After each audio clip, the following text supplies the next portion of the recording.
Good afternoon, everyone. My name is Lindsay Burke, and I am the Director of Education Policy at the Heritage Foundation. Thank you for joining us today for what promises to be an incredibly informative panel on how to form an education pod.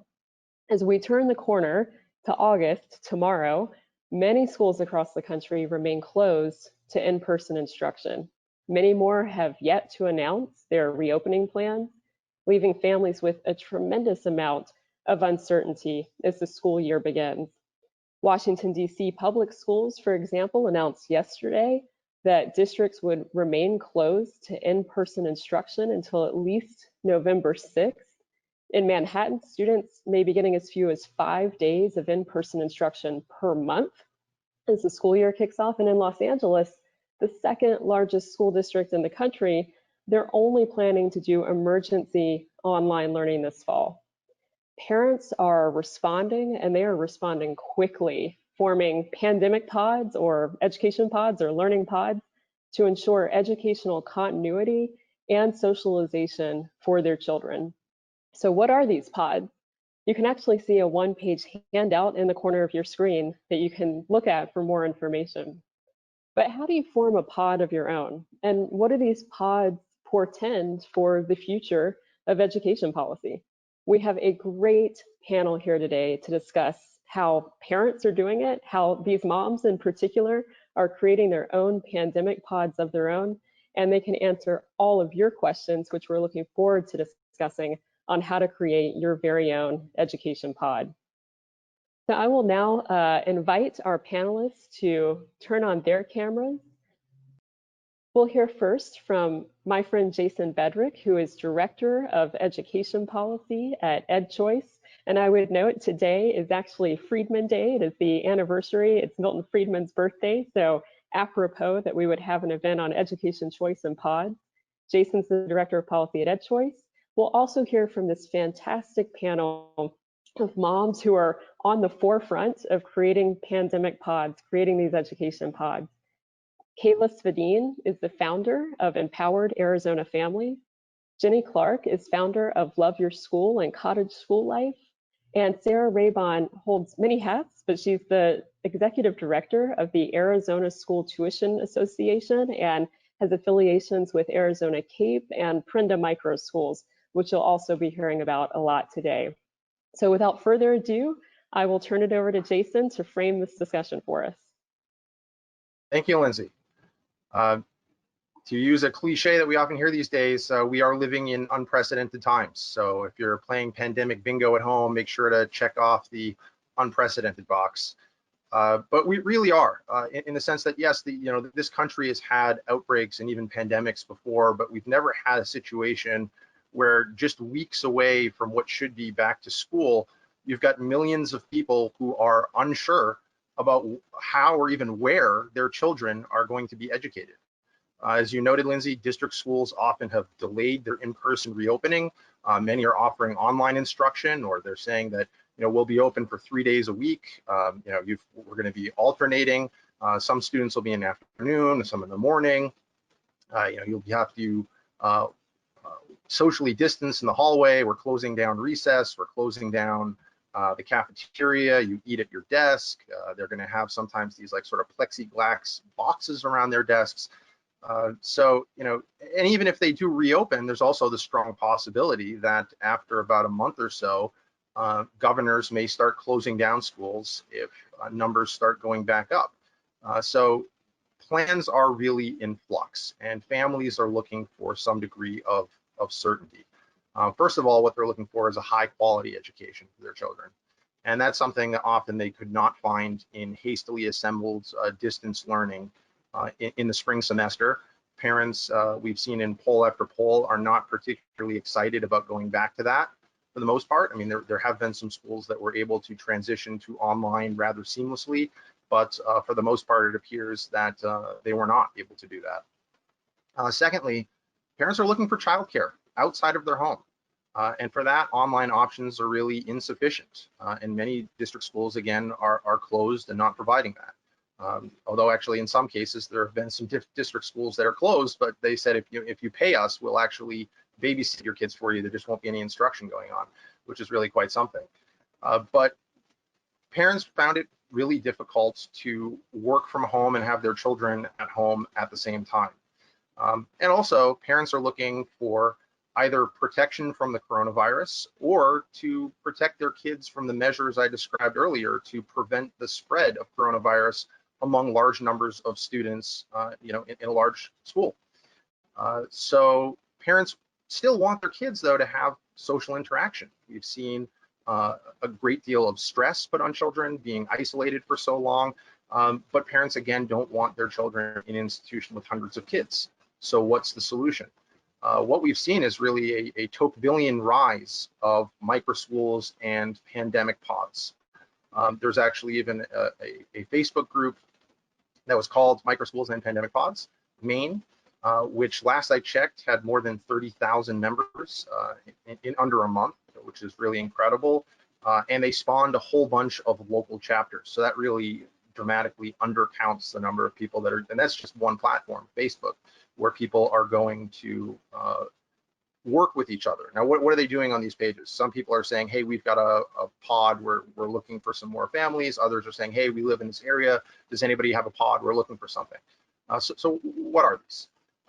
Microschools, pandemic pods, learning pods, they go by a variety of different names, and there are some distinctions that I think our panelists will address.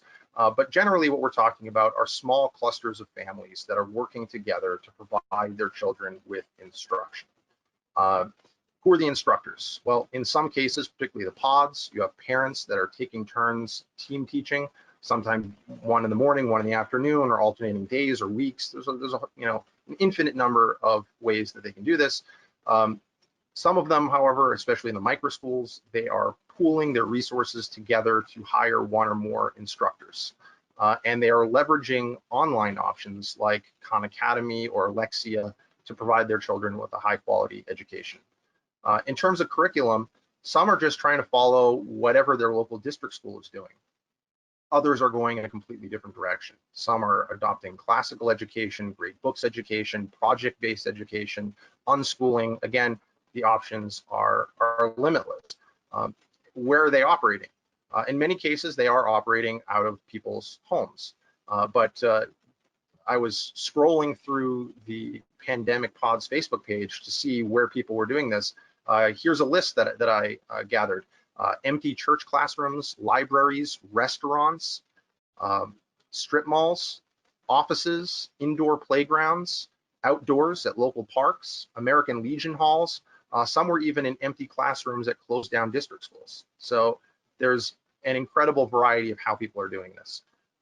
One thing I should note too, before I hand it over to the other panelists, is that microschools were already on the rise before the pandemic. You already had groups like Prenda, Acton, Primer, Prisma, Schoolhouse that were growing dramatically before 2020.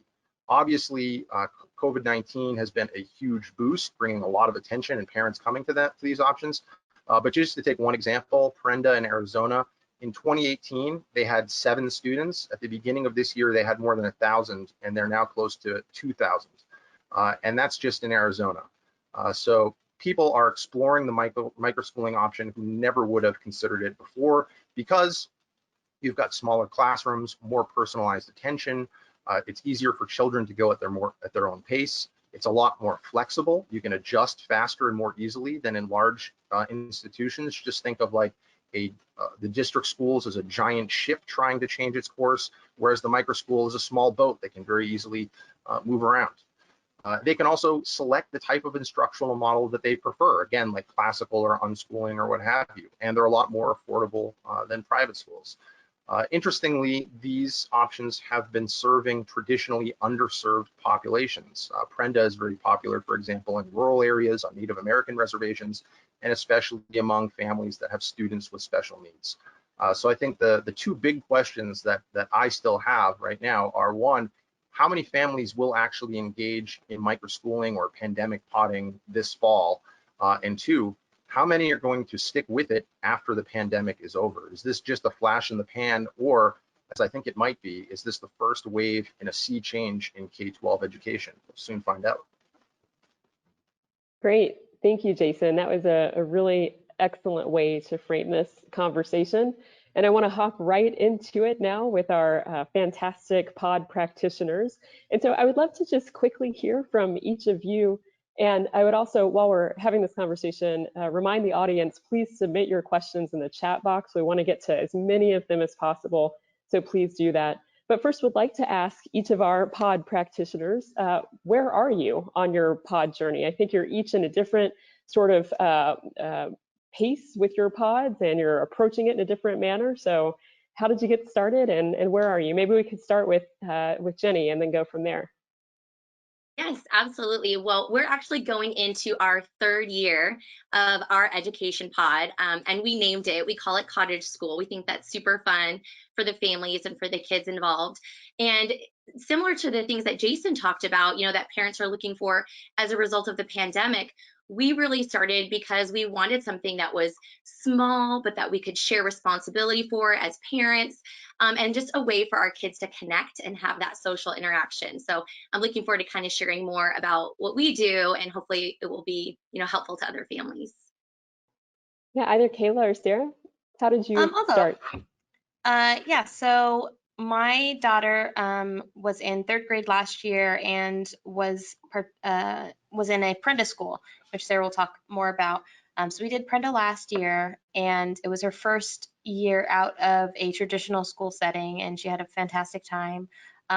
This year is a little different. She has a few other things that we want to kind of support more individually. So we actually have partnered with another family that has a daughter in the same grade, and we together, pooled our resources, and we hired a certified teacher that they'll be starting this next week. We'll be going to their house, and we've got everything all set up with them, and the girls are getting along really well, and we're really excited to see how they do this year. We've got it's going to be kind of new for each one of them. The much smaller size, just the two girls and the one teacher, and it'll be new for their teacher as well, who's been used to subbing in a traditional classroom. But we're very excited about this year, and excited about the ability we've had to really customize what they're going to be learning and how they're going to be learning it this year. That's so exciting. I'm excited for you. And before we get into the nuts and bolts of exactly how everybody's doing it, Sarah, where are you on your pod journey? How did you start? Well, so I am definitely a newbie. I'm here to talk to the folks who maybe thought they would never be in this position. They would never consider anything like this. I have 5 kids, and the older 3, we were super fortunate that they were able to go to the schools that best met their individual needs. We've got 2 little boys, and just over the last few months, it's really been it's become more clear that we're going to have to do something different for them. And so we're going to be doing a micro school, and we are in the beginning stages of that, and I'm really excited. I just want everybody to consider that maybe if you've never thought about it before, it's possible, it's exciting, and now's the time to try. Now's the time. There's so many resources out there. If you've ever thought maybe, now's the time. That's great. So Sarah, maybe we could just stick with you then and talk a little bit about the nuts and bolts. So you're talking about how now is the time, right? What was it, I guess, that kind of clicked with you and said, this is the direction we're going? And then what were the first steps that you took? So I've been involved a little bit in Prenda schools here in Arizona, and I've just been able to see over the course of the last, not only few months, but even beyond that, just the amazing change in so many families and so many children. And my 2 little boys have a couple of just unique learning needs, and I just watched kids that maybe just didn't fit in that traditional box, that traditional system, just flourish. And just the mastery-based, student-led, empowering model that Prenda is, and just that return to that almost updated, like Jason was talking about, a updated one-room schoolhouse. Micro schools have been around a long time, I think, just called different things. I love the idea of my kids still being in a small group, 8 to 10 kids, where we don't have to worry about a lot of I've got active little boys. I know a lot of people out there have active kids. Masks and plexiglass and sitting in a, sitting forward and not being able to communicate closely with folks and having to stay apart, that's just not going to be a good fit. I think we're going to have a lot of kids with a lot of anxiety. And so I just feel like being able to, like Kayla mentioned, customize what they're going to be learning and maybe dive deeper in something that they're really interested in. I just think I want them to love learning. And I think this is the direction that we're going to go. That's great. Well, I think you're certainly not alone in how you're thinking about what it would mean to go back to in-person sort of traditional instruction. So really good to hear that. Jenny, maybe we'll go to you next. What were the very first steps you took when you started on this pod journey? What are the first steps? If I'm a parent watching this webinar right now, what do I do tomorrow to start my own pod? Yes. Oh, that's such a great question. I'm really looking forward to sharing about that. Okay. So the first thing you want to do is make a list. We say create a list of the things that you need for your child. And I think this is a really important first step because you need to know what subjects that your child needs and what subjects, that you want taught potentially in a pod. Because if you don't do this step first, you might end up going and looking for a pod and get really excited about one. But then you realize, oh my gosh, they're teaching, science and art only, but I'm over here and I need, English and math and these types of subjects. So create a list for what your child needs to be taught.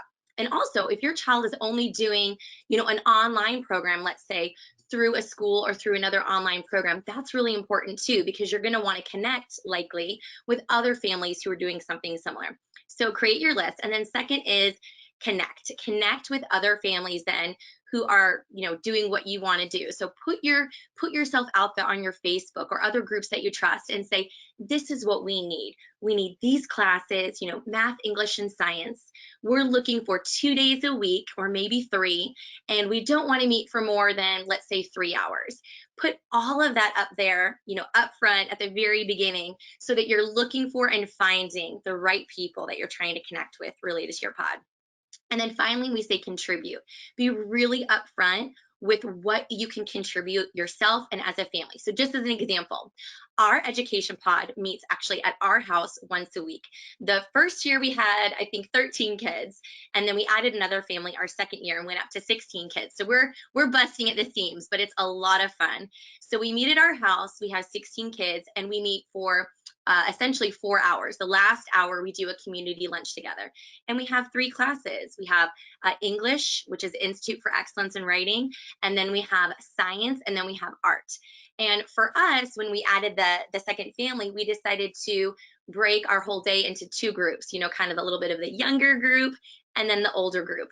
And so the parents just teach, the same thing, but the kids rotate just in our house, between 2 different rooms, basically our kitchen and our, office, which is the room that I'm in now. And so we have a great time. That's how it works kind of for ours.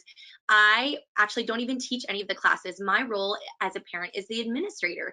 And I was really upfront with the other moms. I said, look, you're a nurse. You're, teach science, you're an English professor, teach English. I'm going to watch the younger kids. I'm going to help make lunch for 20 of us, including the moms. And I'm going to, open up my home and get everything prepared for our education pod. And that's what I've done. And I love it. Maybe as we grow or we go to multiple days or even a full day, some of my background, which is kind of boring, it's an econ. Maybe I'll teach some econ or some government classes, but that's what works for us. So create, connect, and contribute. And I think we have some of that also in the handout for parents that might be trying to scribble it down. I love that. And I love how you've really highlighted that there are different ways that you can contribute. So for some families, if it might be financially out of reach, maybe that administrator role and having those lunches provided are a way that they can contribute to their pod. So that's really, really interesting. Before I move on to Kayla, can you just, can we talk through maybe the financial model a little bit of Cottage Class, how that works, how Yes. families are contributing?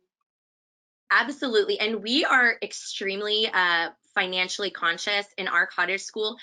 2 of us moms work and 2 of the moms are staying home. So, I mean, we go down to the dollar, looking for the things that we need and where we can find it cheaper versus, this store versus that store.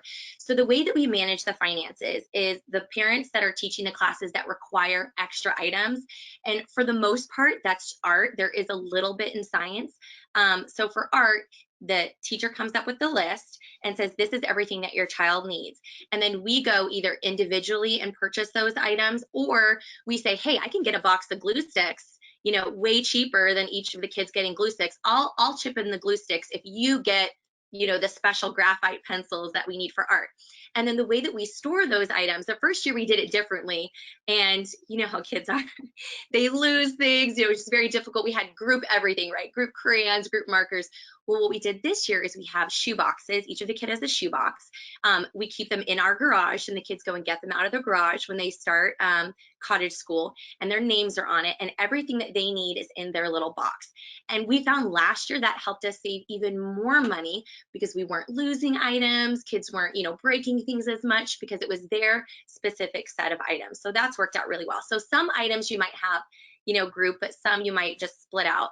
And then financially, some weeks we have the families each contribute. It still ends up being a lot more affordable, $5 or $10 towards the meal, but I can make, with $30 or $40, I can make a lot of food for everybody versus everybody having to spend money purchasing, their own lunches or all their little snacks and goodies. And then for the teachers, we're all volunteers, so none of our teachers get paid. So it's really just the cost of the supplies. And the last thing I'll mention, I know we're going to talk more about it later, but for certain projects, we try to do everything as a group. So this last year for science, when we say the kids had to dissect, a fish, which they thought was super cool, we just got one dissection kit per family, and that's how we purchased it out. So it just was very affordable. We saved a lot of money, and that's just a very primary goal of what we do, is to make it as affordable as possible. That's great. So Kayla, are you dissecting fish? What is your day-to-day like? And what would you recommend to families if they're thinking about doing what you've done? What are some steps you would recommend? Yeah, so I utilize the Empowerment Scholarship account in Arizona, and it allows me to access my students' education funding directly and use it on hiring her teacher, on buying curriculum, things like that. And with the list that was up about getting into the groups and finding resources, I've learned a lot about, hey, where are you guys finding this curriculum stuff? My daughter is a very hands-on person, so a really thick textbook with a lot of tiny words, for her to read a lesson doesn't work for her. So, and the other family that we are partnering with, their daughter is very similar. They're both very hands-on, and so we needed to find a lot of like project-based stuff, project-based learning. We've invested in getting the different curriculum subscription boxes. So things like the KiwiCo boxes or Radish Kids, Mel Science is great. This is our first year using that, and it comes with a whole science kit, and you each month you get like a different set of things to do different experiments with, and all very hands-on. And these boxes, even though you get one, like Radish Kids is like the cooking box, but in their lessons each month, they're bringing in history and culture and language, life skills, learning, this is how we learn to saute, this is how, different things like that. And so you really are connecting multiple subjects into one lesson. And it's kind of like, like educationally holistic, I guess. And it's been very great to see her thrive in that environment, because there are some kids that can sit down and can do a worksheet top to bottom, and they're great. My daughter has a learning disability that really makes writing very difficult for her. So, we've had to find options around that. And the flexibility that we have, being able to use the ESA to get these things has been wonderful. It has been a lot of collaboration between me and the other mom, and between us and the teacher. We had like a big meeting this last week because we're getting ready to start everything officially, about, you know, how are we going to do this? Like, where are we going to, like, how are we going to structure these lessons? And, you know, kind of gave her all of my contribution to our pod is, you know, the curriculum stuff. Like, I can get all of that. I can find all those things. We talk about them. I'm just kind of, I turn them over to the teacher. I said, you sort through all of these and figure out how you want to set up your schedule. You know, we want to make sure that she feels that she is in control of what she's able to do with the materials we're giving her. And then the other mom is the host. So that's her contribution. She's like, hey, we can set up in my home. We can do that. So it's definitely a group effort and cooperation. But it's going to shape up to be a really awesome year. I love how collaborative it is. And Kayla, you mentioned ESAs, so Jason's not hanging out to dry over here. We can bring him back into the conversation. Jason, can you make that connection for us between ESAs and how that might work in terms of either pods or micro schools? Sure. So ESAs, or education savings accounts, or as they're known in Arizona, empowerment scholarship accounts, are sort of like vouchers 2.0. Whereas school vouchers you could use for private school tuition, the ESA you can use for private school tuition, but also, or in addition, or instead of, tutoring, textbooks, homeschool curricula, online learning, educational therapy, and a variety of other options. And any unused funds that you have at the end of the year, you can roll over to save for future educational expenses. So, you know, whereas traditional vouchers would not have been particularly useful in this situation, or for families that wanted to microschool even outside of the pandemic, the ESA really empowers families to customize their child's education. So it can do all the sorts of things that, you know, Jenny, Kayla, and Sarah have been talking about. It's not just paying for, you know, some sort of tuition, you know, if you had a more established, you know, branded microschool, but actually to hire that instructor, to get those boxes of you know, curricular materials. These are the sorts of things that the ESA empowers families to do.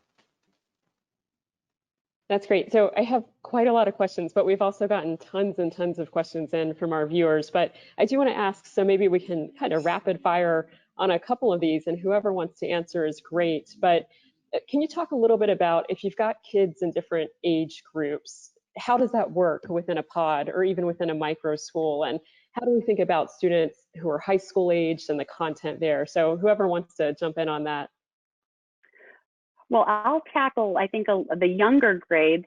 I think that I have seen such amazing things happen when you mix kids together of different ages. The older ones can act as kind of mentors for the younger ones, and the younger ones have these kids to look up to. And I have seen just amazing things. So I don't think that should really intimidate anybody. In fact, and we do have some pictures in one of the Prenda micro schools. It's a K2, so it's their kinder, first, and second. So obviously some of these kiddos are just learning how to read. And there's plenty of time for that learning guide to kind of one-on-one help those kids who are just learning to read and introducing those concepts. But then while the older ones can work a little more independently and get some of their, you know, academic time done. So I think that there's a lot of benefits to having that mixed age range. Yeah, I was going to say, in our environment, in our education pod, we do have that challenge, right? We have kids that are ranging from essentially 6 to 11. So we don't have the high school kids. The first year we didn't split, we just did everything together, and it worked just fine. The second year we had more kids, so we did that split from 6 to 8, and then from 9 to 11. But when we weren't doing every class all together, what you usually do, and just kind of like you would if you were essentially homeschooling your own children, but you wanted to teach the same subject, is you do a little bit of a different assignment, or you go a little bit deeper with the older kids. So let's say, you know, we're doing history and we're using Story of the World, which is just a wonderful curriculum. So you teach your Story of the World lesson, and maybe for the younger kids that are, you know, don't know how to read yet or aren't great readers yet, they focus on, let's say, 1 or 2 things in the workbook, and maybe it's more coloring. But the older kids, you say, okay, you guys, for the next 15 minutes, you're going to go, sit in the living room, or you're going to go, outside, and you're going to start to put together an outline, because I want you, to research, the early, Roman Empire. And that's what your assignment is going to be. And they can work on that also outside of the pod time, right? So there's the main teaching time and everyone's kind of all together, but they can also have, separate small assignments for either during that time and split into smaller groups, or for later when they go home. And we've been doing that for 2 years, and it does work really well. And kind of like what Sarah mentioned, there really is a lot of value in seeing how kids interact with each other in different age groups. So my one son who's dyslexic, he's 2 years older than my other dyslexic son. And just as an example, they both really struggle, obviously, with reading and writing. So they use a computer in their English and writing class. And my older dyslexic son is helping, wanting to help my younger dyslexic son. He's saying, in between time or even after our pod time, hey, I can help you with that. And so I really appreciate the values that I think you start to see, or that become ingrained in kids when they're learning to help each other, when they're not all in a classroom with 25 other 11-year-olds, for example. Some really neat things can happen.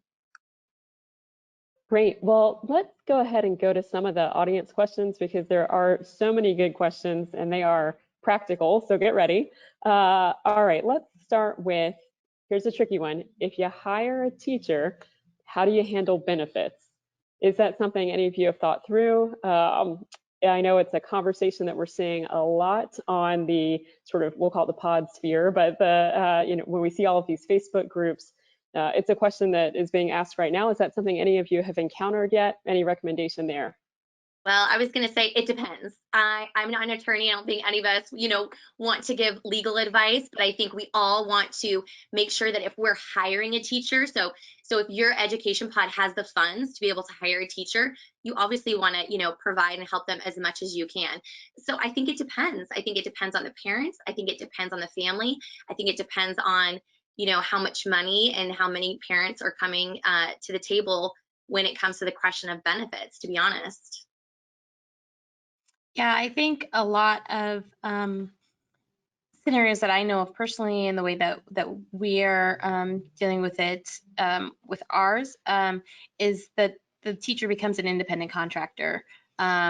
She does, our teacher does also continue. She will, we're only doing our meeting 3 days a week, so she has days open as she's a district substitute teacher. She wanted to be able to be available for substitute calls, and so she does still have that as well. I don't know how that is going to work with how schools are moving forward right now, but I think it definitely is going to be something that each situation is going to have to deal with individually.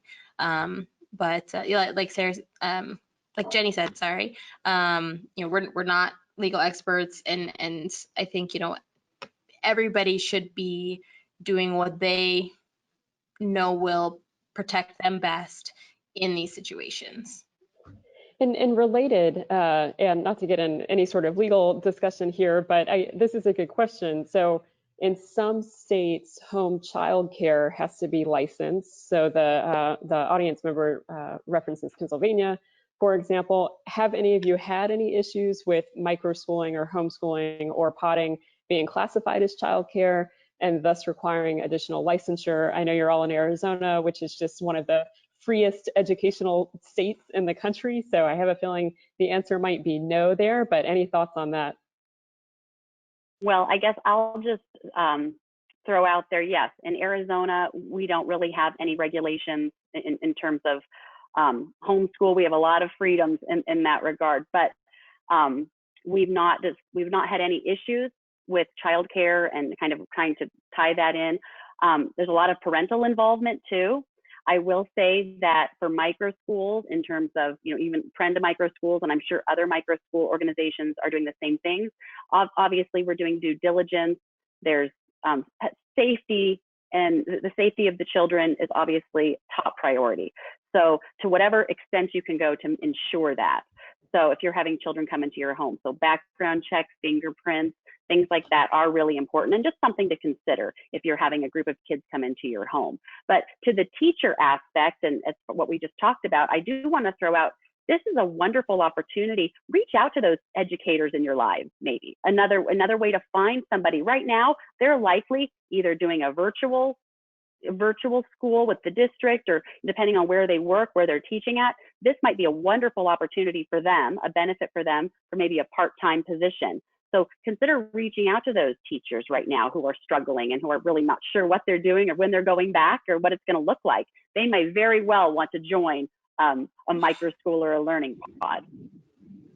That's great. So we have a related question there, which is, are any of you running into any barriers to finding quality teachers for your pod? So how are you going about finding those teachers? I mean, you gave a good example there, Sarah, but anything else anybody wants to elaborate on with regard to teachers? Yeah, I can touch on that a little bit. So one thing I want to say is that you don't have to have a licensed or certified teacher based on your state standards in order to lead a micropod, because as a parent, it's up to you. It's up to you to decide what you're okay with, what is best for your child and best for your family.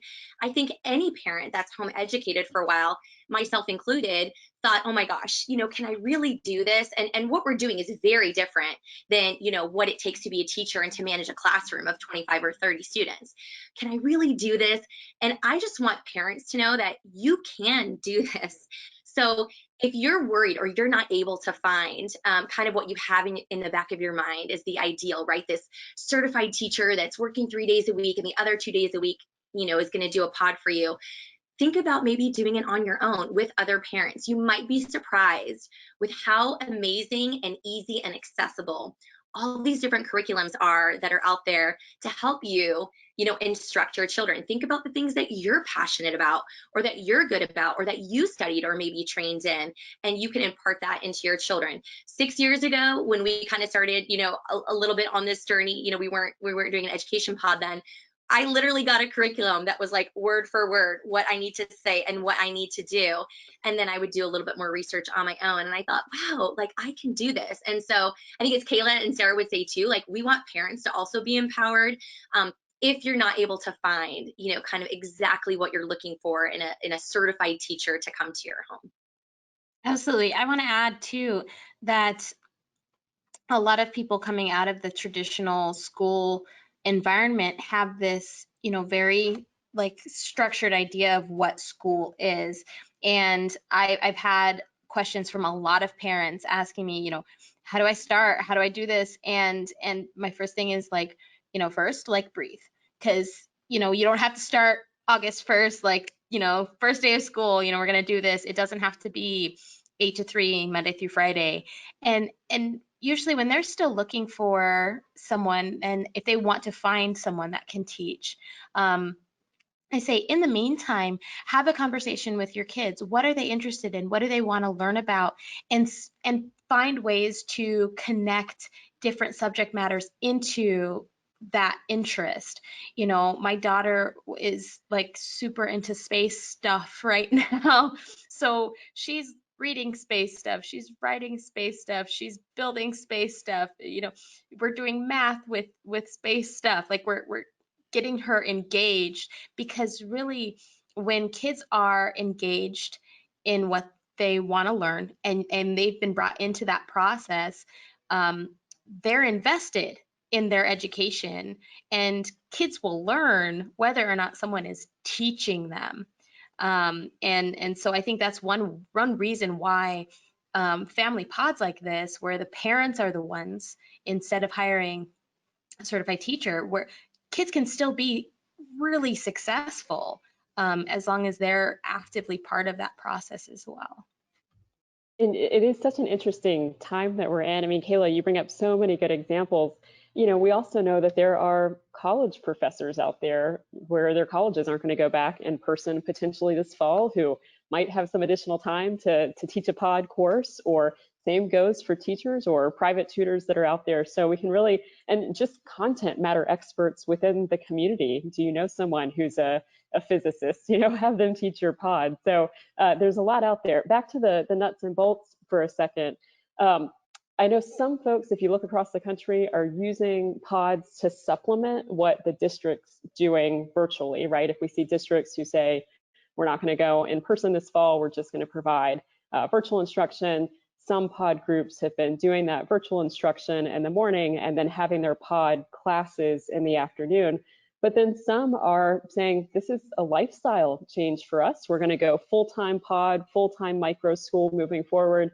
Can you all touch on that a little bit, the distinctions there?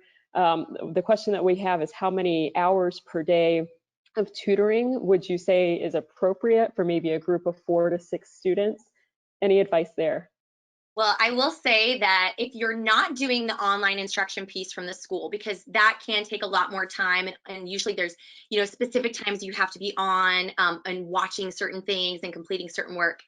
The answer might surprise a lot of parents out there. And like I said, we've been doing this for years, and I've asked this question every single year to tons of my friends and family. It's a lot less time than you think.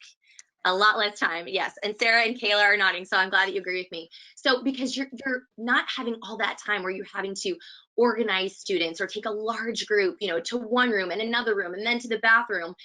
So for example, like, my child that's, let's say, 4th grade, kind of in between 4th and 5th grade, the max amount of time that we are instructing and that he's doing his work independently is about 2 to 5 hours on any given day.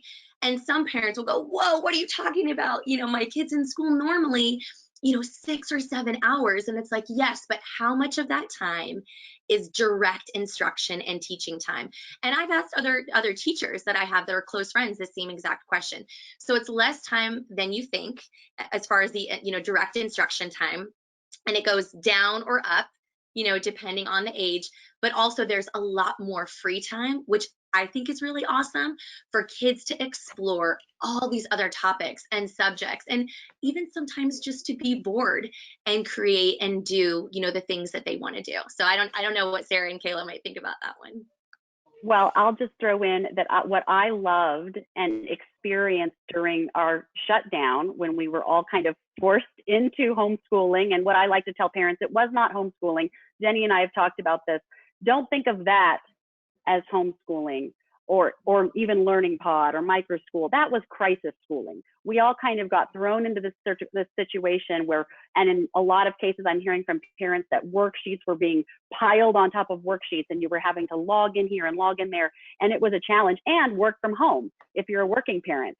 So that was crisis schooling, and not at all what we're talking about here. My son he's 8 years old, going to 2nd grade. He needs breaks. So I'll talk like just in Prenda world, the kids are really only doing 90 to 120 minutes of core academics, and the kids are setting their goals. So the kids are setting their goals on what they're going to be accomplishing. And you can do this not in even a Prenda world. You can do this in your own environment, your own learning pod or micro school. They're getting down, but they can take breaks, but they're getting those core academics done. And then it's a lot of hands-on learning. It's breaks, we dance party, we trampoline, get outside, get those wiggles out, and then we come back and maybe work on another project. But it's going to be hands-on. It's going to be kind of diving deeper into something you might be interested in. Teamwork, a lot of collaboration and teamwork, which I think is so important. Kids learning to work together in groups and supporting each other as they work towards a goal. So don't think of it as sitting down. I know that was different for me. Like I thought, okay, we're going to be working on this for this period of time. No, we're going to take a break. I see you're wiggling. I see you need a break. We're losing the focus. Let's take a break and then come back. So Sarah, this begs an interesting question, and we've gotten this question from a few of our viewers now. And Jenny, this is actually directed directly to you. So, but this question of assessment, how we're measuring and tracking student learning, making sure everybody's on track. The question, Jenny, for you was, are students in your school graded? So how are you thinking about assessment and measurement and just kind of transcripts and keeping track of how kids are doing in your pods and micro schools? Yeah, so that's such a good question. Okay, well, it depends. One thing you have to think about is what state you're in. And if you are technically doing an education pod and you are registered homeschoolers in that state, you need to be aware of whatever the laws are in your state regarding keeping records for transcripts and any type of testing or anything that your state may have. In Arizona, you know, the rules are very, very flexible for homeschool families. But one thing I think I really want to get out there is that for our family, and each of the families in our education pod, you know, does this differently. So like our English teacher, you know, there is a grading checklist for each of the assignments for the IEW class that we do. And we walk through that as parents, and then she reviews that. So you get to decide how you want things to be graded for your education pod based on the families that are in there. But the thing I want to get across is mastery.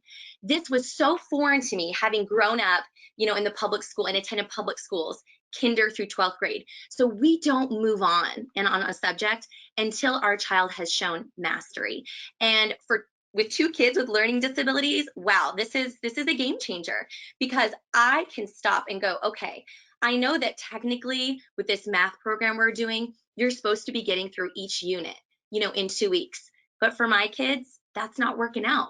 So we're going to spend, you know, 4 weeks or whatever it takes until they have mastery of that subject. One of my children really struggles with their times tables, but how awesome is it that they're not behind? You know, they're not getting behind in a classroom. They're not anxious. They're not stressed. They're not failing tests every day. We just said, you know what? You need more. And the thing that ended up working was something another parent shared with us, which is, you know, these musical programs that you can use to teach your kids their times tables.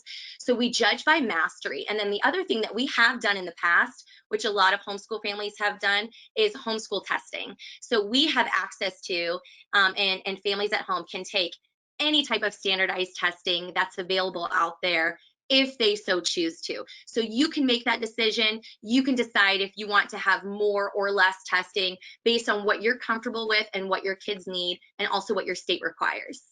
That's great. And we've gotten a few questions. You brought up music there. So what if I'm a music teacher?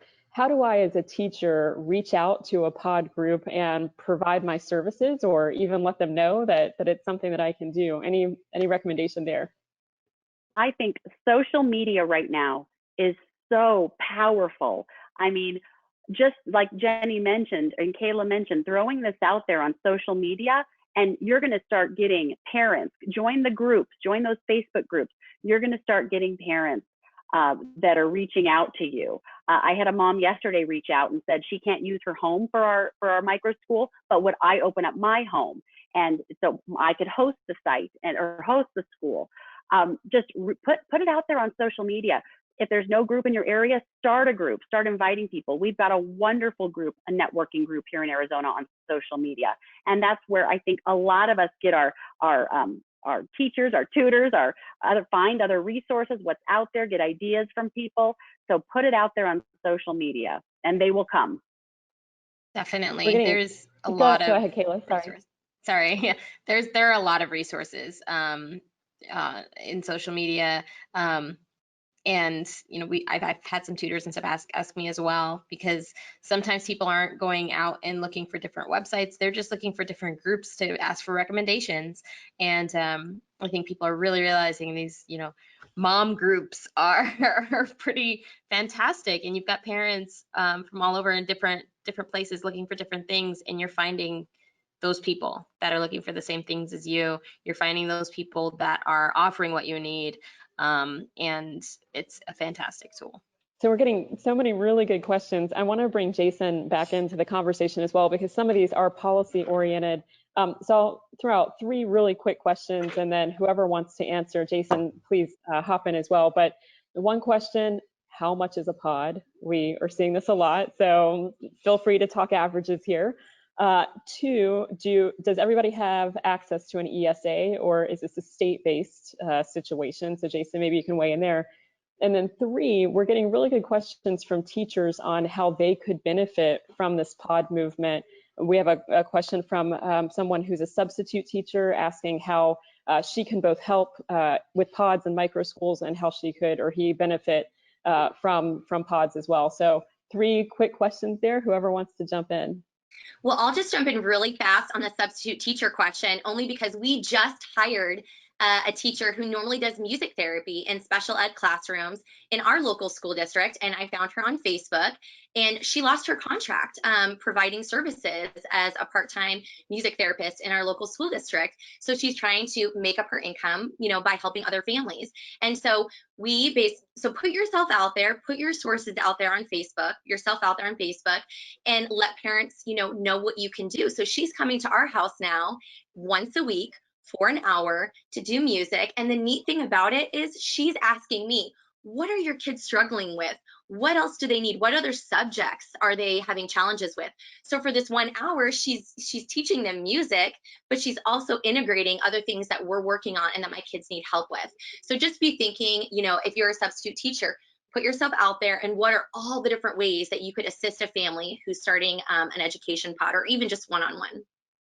In terms of how much does it cost, that really depends.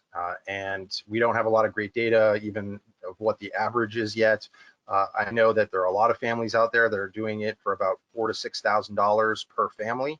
I've seen media reports of some families that are spending $25,000, but that's totally unnecessary. That you can have a really great microschool or pod experience on like $4,000 to $6,000. I know a lot of families who are doing it within that range. As far as the ESAs go, right now there are only 5 states that have education savings accounts. That's Arizona, Florida, Mississippi, Tennessee, and North Carolina.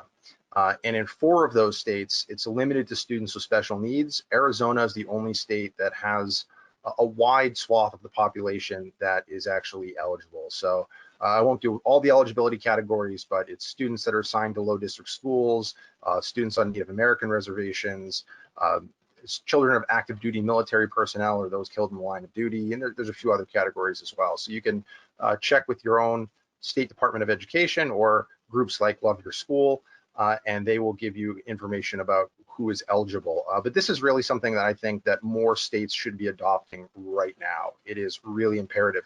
The average public school spends $15,000 per pupil nationally. If families could even get 2/3 of that, that would be more than enough for them to hire competent instructors, purchase curricular materials, and run their micro schools. So that is something that I think families should be reaching out to their legislators and saying, look, if our school is going to be closed, if they're not going to be able to provide in-person instruction, we understand that, but our tax dollars are supposed to go toward public education. The promise of public education is that every child has access to a high quality education. If you can't provide that for me, the dollars should be flowing directly to whatever learning environment my child is in. And so states should be adopting ESAs. There have been a few states, I believe South Carolina and Oklahoma, where the governors are using GEAR funds. So those are the governor's emergency funds that they've gotten from the feds to set up basically short-term ESA programs. Actually, New Hampshire's governor just announced that he was providing $1.5 million for a similar program. So contact your governor, let them know that they should be using these emergency funds to actually help families provide their children with an education. I was just going to say that there's so many free resources out there too. So I don't want to scare parents off with it's going to cost thousands of dollars. There are a lot of free resources. Khan Academy is absolutely free. And during this time, we noticed other companies that are providing high quality curriculum, offering a lot of things for very reduced cost or free. So cost I hate to see that even be a factor, but like Jason said, it does. Contact your legislature and your members and demand that you're able to access those resources, because they should be educating your child. And Sarah, you should mention Prenda at Home is $100 a month. Right. So, and Prenda schools, they obviously see a need being contacted by families by the thousands across the country. They do have an option for families all across the country, not just here in Arizona. And so it can be very affordable for any family. So definitely check out the Prenda family option on the Prenda Schools website. Micro schools here in Arizona, we're pretty fortunate that they are free for all families in Arizona. We'd like to see that option extended across the country. But this upcoming year, Prenda will have micro schools happening all across the country, even across the world. I think they're going to have the first micro school in Ghana. So there's some really cool things happening in Prenda schools for sure. So check that out. That's so great. We're getting a lot of questions today. Maybe it was because I teased this event with a Spinal Tap video, but we're getting a lot of music questions today.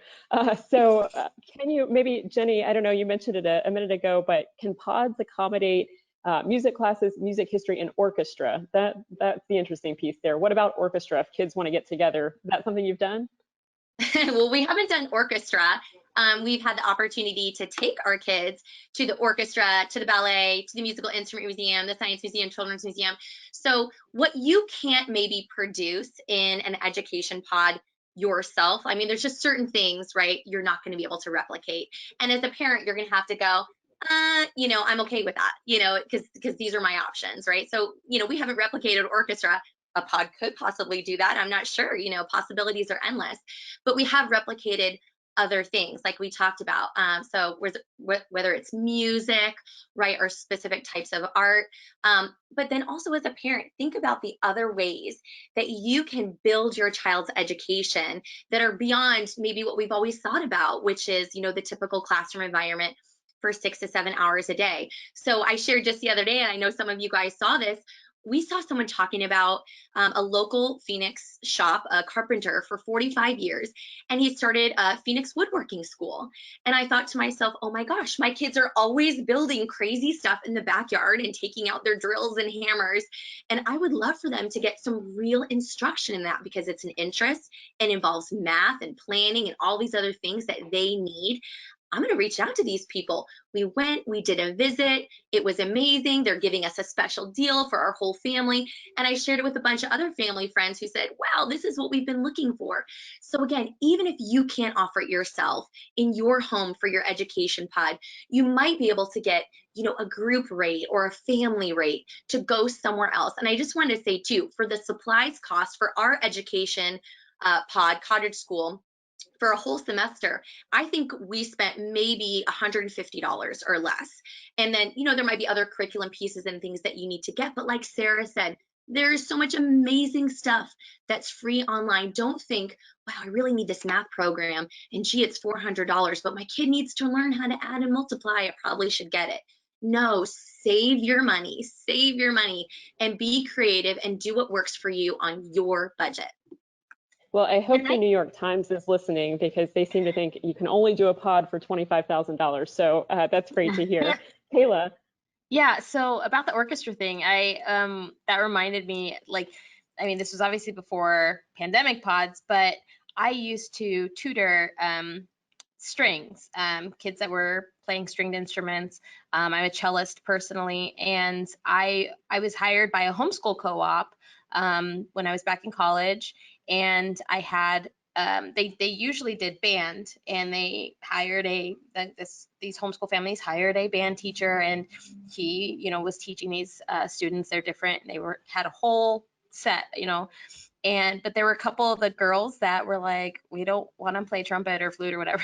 They wanted to play violin and viola, and they approached me, and I was able to work with those girls, and we had like a small little string quartet that we worked through the year with. And so I would say, if your child is loves going to orchestra at school, loves going, being in the strings class or band or whatever, they probably obviously have friends that were in those classes with them too. Contact those families, see about they likely still have their music book from last year, and find a music instructor that can give not like a private lesson, but maybe a group lesson with all of them. They continue to learn together and play together. This has been something that, like I said, homeschool co-ops have been doing, and it can definitely be done. And then, give a concert, halfway through the year in the park or something, invite everybody to socially distance and listen to the progress your kids are making. Well, I think that's great. And I think that is just such a great note to end on. We were supposed to go 45 minutes today. We've gone an hour. Really appreciate each and every one of you walking us through what it takes to do a pod.